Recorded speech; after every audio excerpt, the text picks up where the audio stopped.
Aaron King from Fit Clinic. Here are my top tips to exercise in this sort of heat. First one is clothing.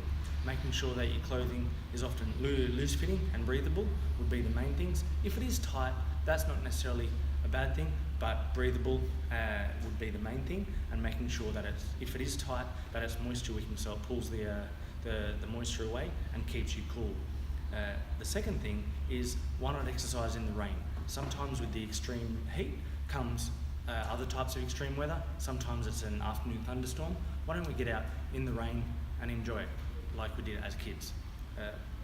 Number 3 is either shorten or split your workouts. If you're at home, you can split it into different sessions, or otherwise, if you're just going to a gym or another fitness facility or anything like that, then make sure that you might be able to split it up and do it across a couple of days, or you can shorten it as well.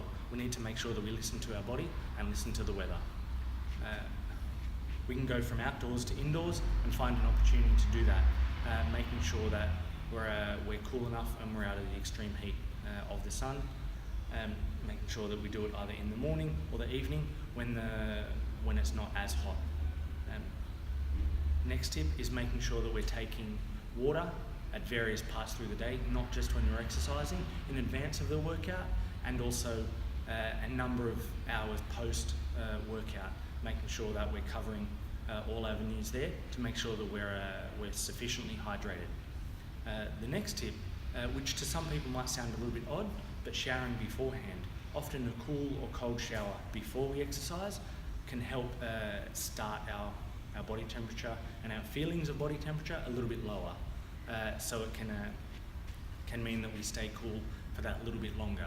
Now, if we're talking about after exercise, sometimes a cold shower immediately within the first hour or two can impact on muscle growth, but that's for another day. But typically, cold showers are fine a couple of hours after weight training, or also even in advance of the training session.